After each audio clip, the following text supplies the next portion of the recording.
देवकीताईंना आज सकाळपासून खूपच अस्वस्थ वाटत होतं. परंतु असं का होत आहे त्यांना काहीच समजत नव्हतं. सकाळपासून त्या सतत दरवाजाकडे नजर लावून होत्या. त्यांना असं वाटत होतं की जणू काही कोणी येईल आणि दरवाजाची बेल वाजवेल, म्हणून त्या एक एक मिनिटाला फक्त दरवाजाकडेच पाहत होत्या. या सर्व गोष्टींमध्ये सकाळपासून त्यांनी नाश्ताही केला नाही आणि नाही दुपारचे जेवण त्यांनी केले. त्या स्वतःच्या मनाशीच म्हणत होत्या, एवढ्या वर्षात एवढं अस्वस्थ, एवढं बेचैन मला कधीच झालं नाही. परंतु आज असं काय झालं आहे? नक्कीच काहीतरी घडणार आहे, पण काय तेही समजत नाही. काय करू, कुणाला फोन लावू, कुणाशी बोलू, सगळंच अवघड होऊन गेलं आहे. असाच विचार देवकीताई करत बसल्या होत्या. तेवढ्यात दारावरची बेल जोरजोरात धडधड वाजू लागली. देवकीताई एका क्षणाचाही विलंब न करता उठल्या आणि त्यांनी खूप घाईघाईमध्ये दरवाजा उघडला. दार उघडल्यावर समोरच पोस्टमन पत्र घेऊन उभा होता. त्या पत्र घेऊन आत आल्या आणि त्यांनी सर्व पत्रे आपल्या बेडवर जवळच्या टेबलवर ठेवली आणि पुन्हा झोपण्याचा प्रयत्न केला. पण एकदा की झोप भंग पावली की परत झोप लागणे इतके सोपे नव्हते. त्यामुळे 5-7 मिनिटे डोळे मिटवून त्यांनी झोपण्याचा प्रयत्न करून त्या पुन्हा उठून बसल्या. जवळच ठेवलेली पत्रे उचलली आणि टेलिफोनचे बिल, वीज बिल, वैद्यकीय परिषदेचे निमंत्रणपत्र आणि आणखी 2 पत्रे पाहिली. एका लिफाफ्यावर त्यांचा पत्ता टाईप केलेला होता आणि कोपऱ्यात पाठवणाऱ्याचे नाव आदित्यचे नाव पाहून त्यांना आश्चर्य वाटले. आदित्य दिल्लीला गेल्यावर आज पहिल्यांदाच त्याचे पत्र त्यांना मिळाले होते. इतक्या दिवसांनी मुलाला आईची आठवण कशी झाली या उत्सुकतेपोटी त्यांनी लगेचच आदित्यचं पत्र उघडलं. औपचारिक शिष्टाचारी काही वाक्य लिहिल्यानंतर आदित्यने पत्र लिहिण्याच्या मुख्य उद्देशाकडे परत येत लिहिले, आई, आजकाल माझा व्यवसाय चांगला चालला आहे. हे जाणून तुला आनंद होईल आणि मला वाटते की भविष्यात या क्षेत्रात खूप वाव आहे, म्हणूनच मला माझा व्यवसाय अजून वाढवायचा आहे. या संदर्भात मला एक मोठं आणि चांगलं कार्यालय विकत घ्यावं लागेल. आई, कोणत्याही मेट्रो शहरात छोटंसं दुकान घेणं किती अवघड असतं हे तर तुला चांगलंच माहिती आहे. जरी माझं उत्पन्न चांगलं असलं तरी मी माझ्या व्यवसायाचा नफा माझ्या व्यवसायाचा विस्तार करण्यासाठी गुंतवतो आणि मला ऑफिस खरेदी करण्यासाठी अतिरिक्त पैशांची व्यवस्था करावी लागेल. यासाठी माझ्या मनात एक योजना आली की आपण आपल्या गावातील घर विकून पैशांची व्यवस्था करूया. सध्या तू तिथे राहत आहेस, पण तुझ्यानंतर आम्हा दोघा भावांचा तिथे येऊन स्थायिक होण्याचा कोणताही विचार नाही. याबाबत मी अमेरिकेमधील सूरजदादाजवळ सुद्धा बोललो आहे. भारतात परत आपला कोणताही विचार नसल्याने त्यांनी स्पष्टपणे सांगितले आहे. तो अमेरिकेमध्ये चांगला स्थायिक आहे. त्याला तुझ्या कोणत्याही मालमत्तेत रस नाही. त्यामुळे त्यांनी कायदेशीर मार्गाने त्याचा हिस्सा माझ्या नावावर केला आहे. अशा प्रकारे सूरजदादाकडून मला कोणत्याही प्रकारची अडचण येणार नाही. आता सर्व काही तुलाच ठरवायचं आहे. तिथे एकटे राहून काय करणार तू? त्यापेक्षा तू आमच्याकडे शिफ्ट झालीस तर बरं होईल. असो, आजकाल तुझी तब्येत बरी नसते. अशा परिस्थितीत तू तिथे एकटी राहणे योग्य नाही. मागच्या वेळी बाबांच्या निधनाच्या वेळी मी तिथे आलो होतो, तेव्हा माझ्या शेजारी राहणारे वर्मा अंकल यांच्याशी या संदर्भात बोलणे झाले होते. ते आपलं घर खरेदी करण्यासाठी इंटरेस्टेड असल्याने चांगली किंमत द्यायलाही तयार आहेत.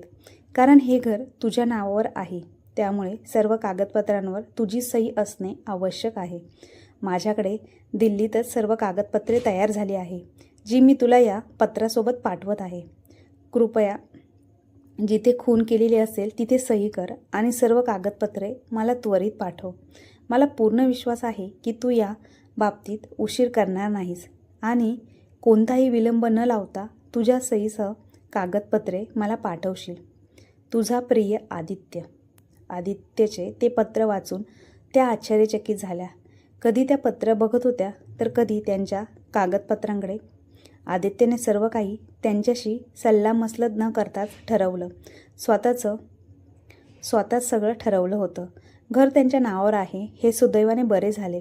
नाहीतर आदित्यने घराचा सौदा स्वतःच करून त्यांना माहिती दिली असती. आदित्यला देवकीताईंच्या एकटेपणाची आणि त्यांच्या तब्येतीची आता कुठे त्याला काळजी वाटू लागली होती. नाहीतर गेल्या काही वर्षात देवकीताई त्याला बायको आणि मुलांचं काही वेळ आपल्यासोबत घालवण्याची विनंती केली होती. आदित्यचे पत्र उघडण्यात त्यांचे पत्र मिळाल्यावर जो आनंददायी उत्साह होता तो त्यांचा नाहीसा झाला होता. मनात एक विचित्र शून्यता जाणवत होती. आजची पिढी किती व्यक्तिनिष्ठ आणि आत्मकेंद्रित झाली आहे याचा विचार त्या करत होत्या. अंजलीसुद्धा त्यांचीच मुलगी होती, पण आदित्यने मालमत्तेतील तिच्या वाटणीकडे जाणीवपूर्वक दुर्लक्ष केलं होतं. आदित्यचं पत्र वाचून त्यांनी दुसरे पत्र उघडले तेव्हा त्यावर लिहिले होते. अंजलीच्या हस्ताक्षर ओळखण्यात त्या चूक कशी करू शकत होत्या. तसेही अंजलीजवळ तर त्यांचा पत्रव्यवहार नेहमीच चालू होता. अंजलीने काय लिहिले असेल या कुतूहलाने त्यांनी तिचे पत्रही उघडले. अंजलीने लिहिले होते, आदरणीय आई, यावेळी माझे पत्र पाठवण्यात उशीर झाल्याबद्दल मला क्षमा कर. तुला तर माहीतच आहे, नवीन रुग्णालय उभारण्याच्या प्रक्रियेत वेळ कधी निघून जातो हे कळतच नाही. आई, तुला हे जाणून आनंद होईल की अभय आणि मी मिळून आमच्या हॉस्पिटलला लागून असलेल्या ब्लॉकमध्ये नवीन शिशुगृह खोलण्याची योजना आखली आहे, जिथे निराधार आणि अनाथ मुलांचे पालनपोषण करता येईल. आमच्या नवीन शिशुगृह पाळणाघराचे बांधकाम मोठ्या प्रमाणात पूर्ण झाले असून बांधकामाचा वेग असा चालू राहिला तर पुढील महिन्यात 15 ऑगस्ट रोजी उद्घाटन करण्याचा विचार केला आहे. या प्रसंगी उपस्थित राहण्याबद्दल मी तुला हे पत्र विशेषतः लिहिले आहे, जेणेकरून तू आत्तापासूनच तुझी येण्याची तयारी करू शकतेस. तुझ्या उपस्थितीने पाळणाघराचे उद्घाटन होणार आहे, त्यामुळे तू येऊन होऊ न शकल्याचे कोणतेही कारण आम्ही स्वीकारणार नाही. अंजलीने पुढे लिहिले की आई, गेल्या 27 वर्षात तू आम्हाला दिलेले प्रेम, आपुलकी आणि पाठिंब्याबद्दल कृतज्ञता व्यक्त करण्याचा मी अनेकदा विचार केला आहे, परंतु प्रत्येक वेळी संकोच, भीती वाटत आली. बराच वेळ विचार केल्यानंतर मी माझ्या भावना तुझ्यासमोर व्यक्त करायचं ठरवलं. आई, तू मला एक असहाय्य, नको असलेली आई, नसलेल्या मुलीला दत्तक घेऊन तू माझ्यावर केलेल्या उपकाराबद्दल माझ्या हृदयात प्रत्येक कोपऱ्यात तू ऋणी आहेस.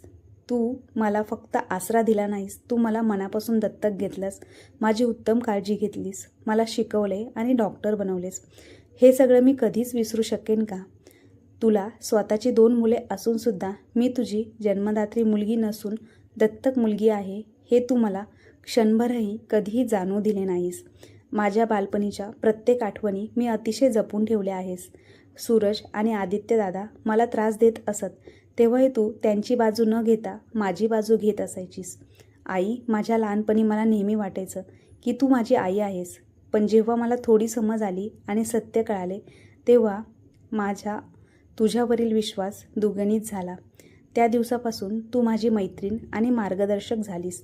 आई, मी देव पाहिला नाही, पण मला नेहमी तुझ्यात देव दिसला आहे. तू माझ्यासारख्या निराधार, असहाय्य मुलीला दत्तक घेऊन समाजात मातृत्वाचा जो आदर्श ठेवला आहे तोच माझ्या जीवनाचा मार्गदर्शक ठरला आहे. तुझ्याप्रमाणे मलाही आयुष्यात किमान एक तरी अनाथाला सनातन बनवता यावं ही माझी अनेक वर्षाची इच्छा होती. आईची सर्व प्रकारे साथ आणि मार्गदर्शन आणि तुझी प्रेरणा आणि जीवनाचा आधार बनेल. ज्या दिवशी तुझ्या हातून पाळणाघराचा शुभारंभ होईल तो दिवस माझ्या आयुष्याचा सुवर्ण दिवस असेल. तुझ्या 65व्या वाढदिवसानिमित्त अभय आणि माझ्याकडून तुलाही छोटीशी भेट आहे. आता आम्ही फक्त तुझी येण्याची वाट पाहत आहोत. कृपया निराश करू नकोस. अंजलीच्या पत्रातील आत्मीयता देवकीताईंच्या मनाला भिडली. ती शांत मुलगी आज अचानक खूप बोलकी झाली होती. आज अचानक सूर्यप्रकाश आणि सावलीचा एकत्र अनुभव होता. एका बाजूला आदित्यचे पत्र समोर होते, त्यात फक्त त्याचे हक्क आणि अधिकारच लिहिले होते. 2 मुलांचे उत्तम पालनपोषण करण्यासाठी त्या लोकांनी काय काय केलं नव्हतं. त्यांना उत्तम शाळा आणि वसतिगृहात पाठवले, त्यांना जीवनाच्या सर्व सोयी उपलब्ध करून दिल्या, परंतु प्रत्येक पालकाचे मुलाप्रती कर्तव्य आहे हे समजून त्यांच्या मुलांनी त्यांच्या भावनांना कधी महत्त्वच दिले नाही. दुसरीकडे अंजलीचे पत्र होते. पत्राच्या प्रत्येक शब्दात देवकीताईंबद्दलची भक्ती आणि आदरच होता. अंजलीने त्यांना इतका मान दिला होता की तिचे पत्र वाचून देवकीताई आदित्यच्या पत्रातून त्यांना झालेल्या वेदना आणि त्रासही विसरल्या होत्या. आज त्यांना त्यांच्या भूतकाळाची पाने उलटावीशी वाटत होती. गेल्या काही वर्षात आयुष्यात खूप काही घडले होते. अंजलीच्या आयुष्यात अनपेक्षित आगमन झाले होते. त्या दिवसात देवकीताई एका सरकारी रुग्णालयात स्त्रीरोग तज्ज्ञ म्हणून काम करत होत्या. त्यावेळी त्या त्यांच्या युनिटच्या प्रमुख होत्या. आपल्या कार्यक्षमतेमुळे त्या रुग्णांमध्ये खूप लोकप्रिय होत्या. त्याच दिवसात अनुराधा पुन्हा त्यांच्या संपर्कात आली. लहानपणी अनुराधा आणि देवकीताई एकाच वस्तीत राहत असल्यामुळे एकमेकींच्या ओळखीच्या होत्या. अनुराधा आणि देवकीताईंच्या वयात 7-8 वर्षाचा फरक असल्याने त्यांची तिच्याशी मैत्री झाली होती. तरीही दोन्ही कुटुंबांमध्ये मधुर संबंध होते. सुभाषसोबत लग्न केल्यानंतर देवकीताई स्वतः कोट येथे आल्यानंतर अनुराधाचे लग्न कुठे झाले ते कळू शकले नाही. त्या दिवशी बऱ्याच वर्षांनी अचानक एका रुग्णाच्या रूपात अनुराधा जेव्हा त्यांच्या जवळ आली तेव्हा तर देवकीताई तिला ओळखूच शकल्या नाही. ती सुंदर नाजूक मुलगी मागच्या 10 वर्षात किती बदलली होती.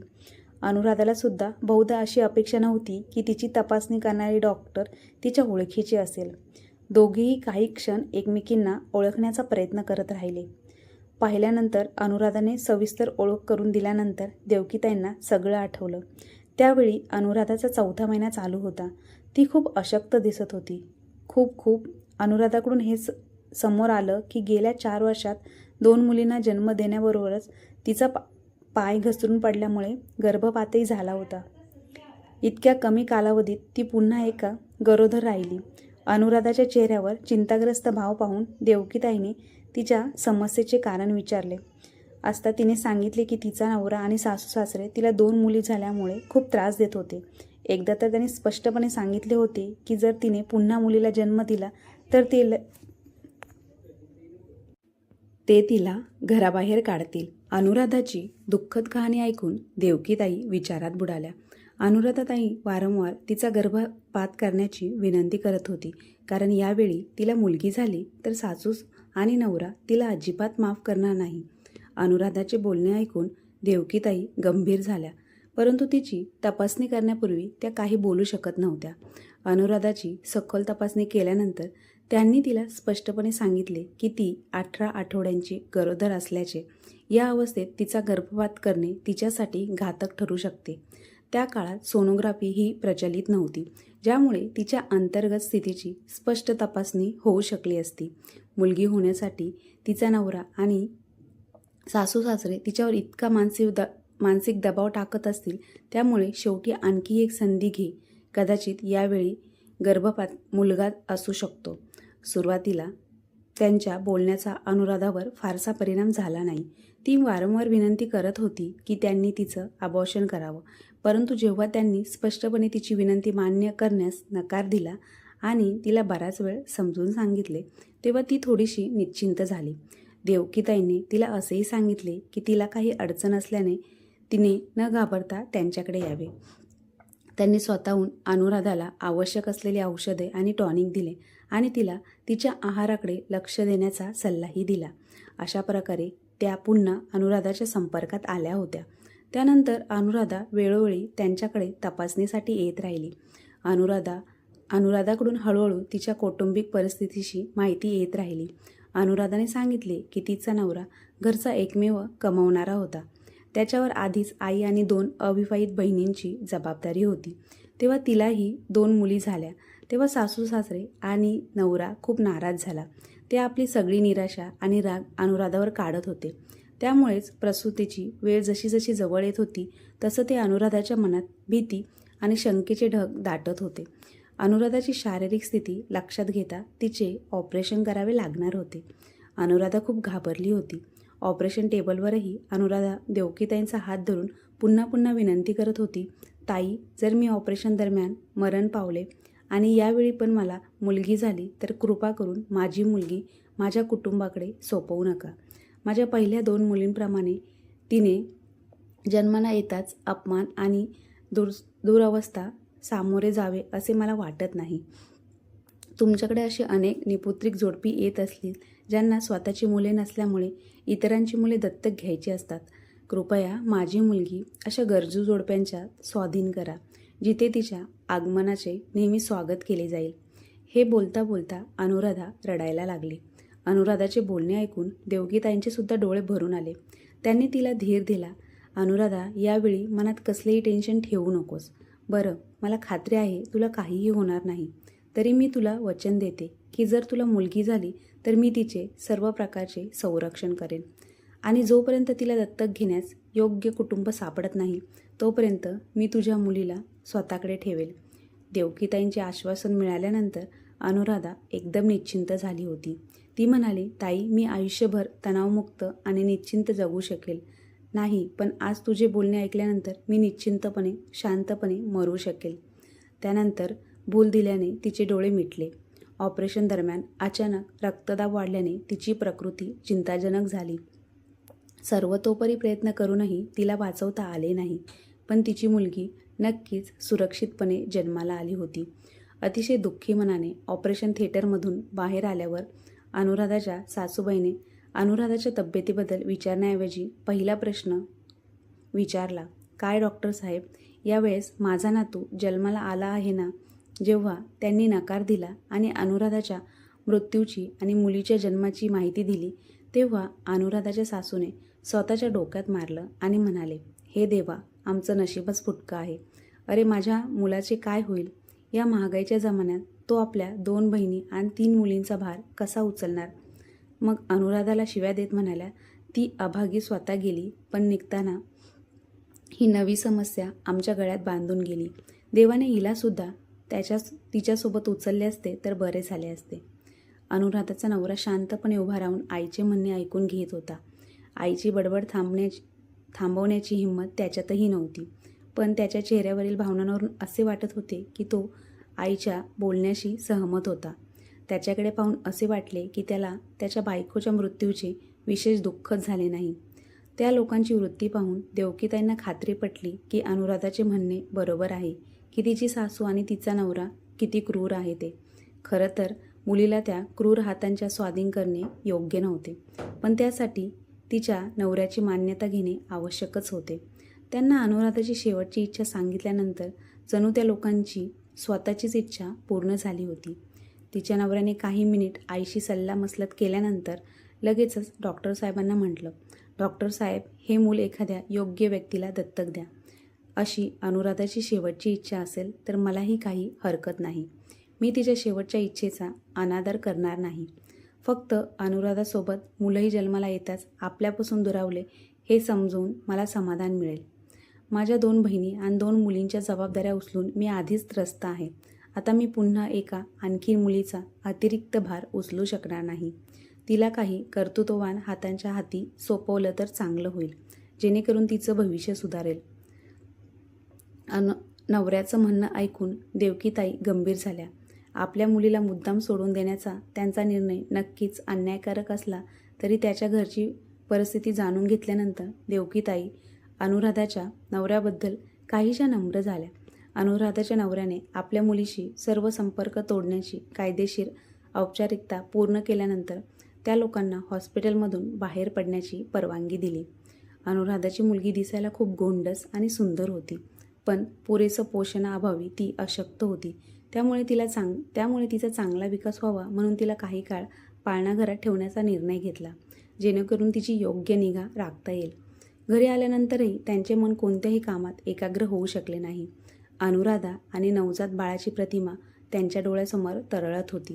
जोपर्यंत मुलगी सक्षम हातात सोपवली जात नाही तोपर्यंत त्यासुद्धा निश्चिंत होऊ शकत नव्हत्या.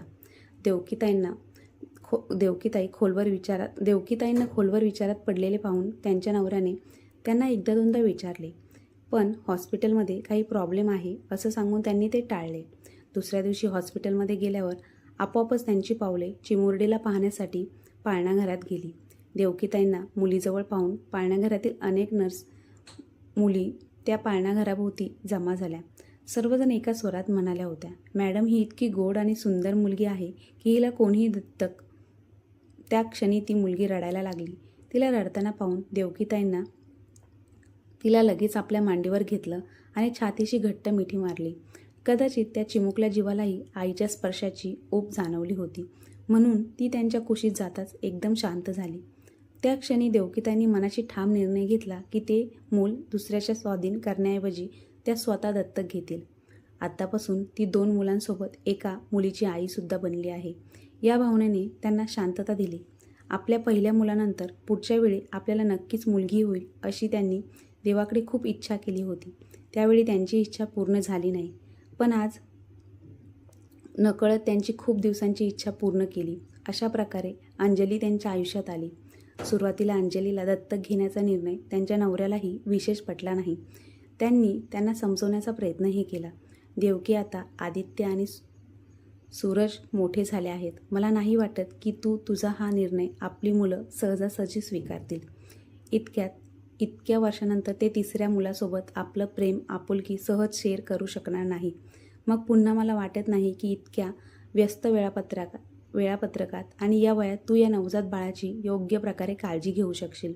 तसेच हॉस्पिटल आणि घरच्या जबाबदाऱ्यांमुळे तुला वेळ तरी मिळतो का?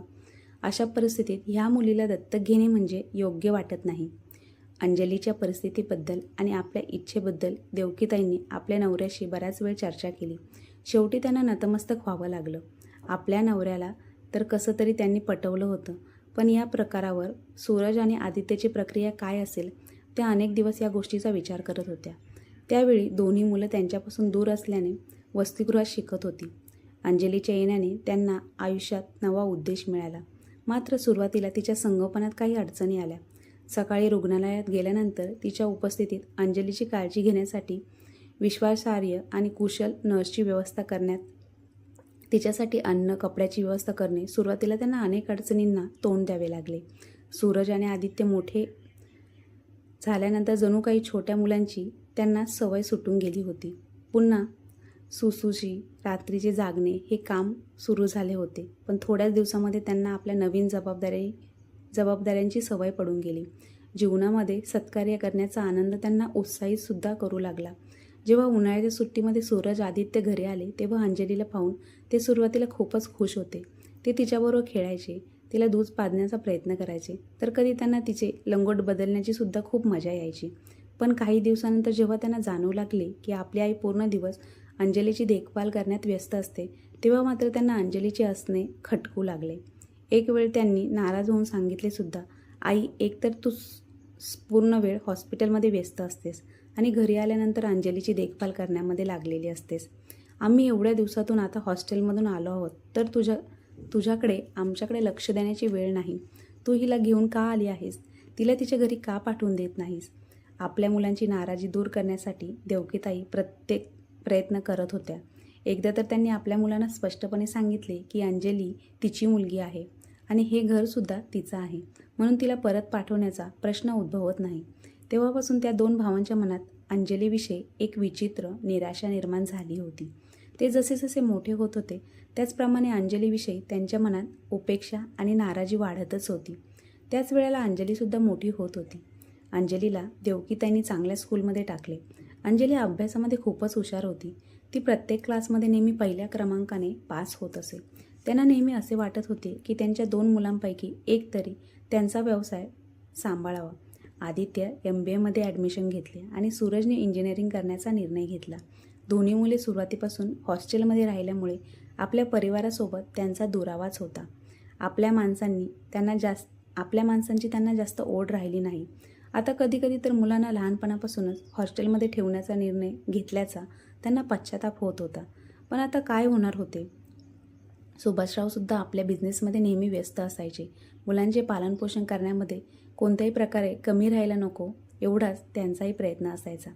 पण देवकीताई आपल्या 2 मुलांविषयींचा व्यवहार आणि अंजलीविषयीचा व्यवहार पाहून तिची मुले वेळोवेळी आपल्या आईला टोमणे देत असायची की तू तर तुझे सर्व काही अंजलीच आहे. या अगोदर तर तू कधी आमची पर्वाही केली नाहीस. मुलांच्या अशा बोलण्याकडे बालबुद्धी समजून तिने लक्ष दिले नाही. ते विचार करायची की मोठे झाल्यानंतर ते स्वतः समजूतदार होतील, पण असे झालेच नाही.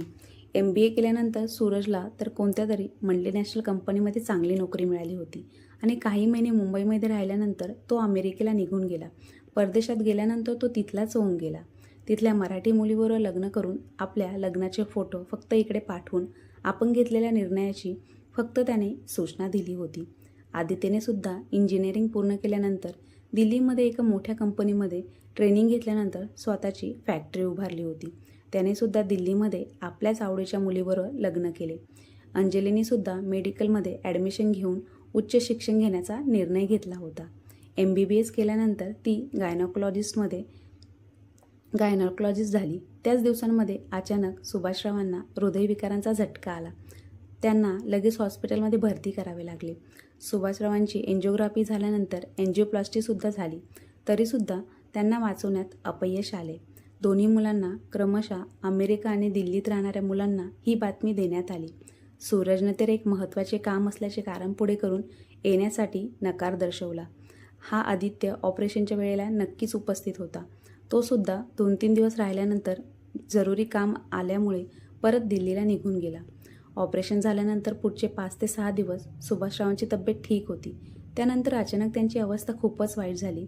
त्या दिवसांमध्ये अंजलीसुद्धा जीवाची बाजी लावून दिवस रात्र एक करून डॉक्टरांना बोलावले होते. औषधांची व्यवस्था केली होती. ती सतत सुभाषरावांच्या सेवेमध्ये व्यस्त होती.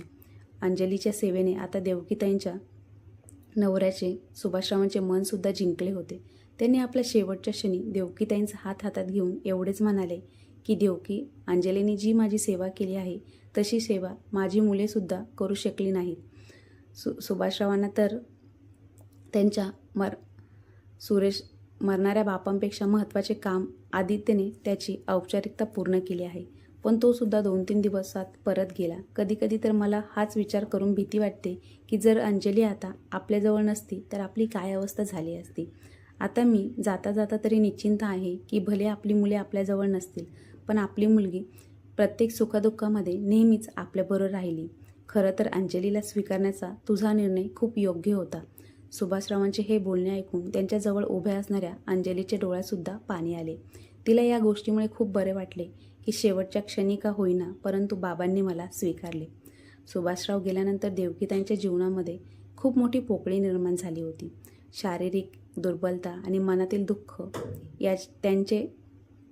त्या पूर्णपणे तुटून गेल्या होत्या. म्हणून तिने आता हॉस्पिटलमधून कायमची सुट्टी घेतली. आता तिने आपल्या जीवनाची शेवटची काही वर्ष कल्याणकारी कामांमध्ये समर्पित करण्याचा निर्णय घेतला. अंजली त्यांची काळजी घेत होती. परंतु 2 वर्षानंतर गायनॉकॉलॉजिस्ट झाल्यानंतर देवकीताईंच्या परवानगीने आपल्यासोबत अभयबरोबर लग्न करून ती दिल्लीला निघून गेली. अंजलीच्या लग्नासाठी देवकीताईंनी दोन्ही मुलांना आमंत्रण दिले होते. परंतु त्या दोघांनी कधीच अंजलीला आपली बहीण मानलेच नव्हते. त्यामुळे तिच्या लग्नाला त्यांचे येणे शक्यच नव्हते. अंजली जरी दिल्लीला गेली असली तरी ती संधी मिळताच 1-2 महिन्यातून देवकीताईंची विचारपूस करण्यासाठी येत होती. जीवन याच गतीने होते. आज अचानक मिळालेल्या आदित्य आणि अंजलीच्या पत्राने पुन्हा त्यांच्या जीवनामध्ये एक वादळ निर्माण झालं होतं. दोन्ही पत्र दिल्लीवरूनच आली होती, परंतु दोन्ही पत्र लिहिण्यामागचे उद्देश मात्र वेगवेगळे होते. तेव्हा देवकीताई विचार करू लागल्या की नात्यामध्ये सुद्धा किती फरक असतो ना. सूरज आणि आदित्यला त्यांनी स्वतः जन्म दिला होता, त्याचबरोबर त्यांचे रक्ताचे नाते होते. पण असे असतानासुद्धा त्या मुलांनी या नात्याला कधीही विशेष महत्त्व दिलेच नाही. उलट अंजलीबरोबर तर त्यांचे रक्ताचे नातेही नव्हते, तरीसुद्धा ती त्यांच्या हृदयाच्या किती जवळ होती. अंजलीच्या वागण्यामध्ये त्यांच्याविषयीची श्रद्धा आणि सन्मान होता. तिचा हा अंदाज त्यांच्या हृदयाला स्पर्श करत होता. देवकीताई आता विचार करत होत्या की लोक म्हणतात की रक्ताची नाते सर्व काही असतात, पण त्यानंतर तर त्यांना असे वाटले की मनापासून बनवलेली नाते सर्व नात्यांपेक्षा श्रेष्ठ असतात. कारण ते नाते तुटणारे असते, पण हे नाते तुटण्यापासून टिकून राहते. असा विचार करून देवकीताईंनी आपल्या मुलाचे जे पत्र आले होते त्या पत्राचे उत्तर म्हणून त्याला त्याचेच पत्र परत पाठवले. तर या कथेमधून हे सिद्ध होते की रक्ताच्या नात्यापेक्षा कधीही मनाने जपलेली नाती मोठीच असतात. तर देवकीताईने अंजलीला लहानाचे मोठे करून योग्य केले का, याविषयी आपले काय मत आहे कमेंट करून नक्की कळवा. आणि मित्रांनो, तुम्हाला आजची कथा आवडली असल्यास आपल्या चॅनलला लाईक, शेअर, सबस्क्राईब नक्की करा. धन्यवाद.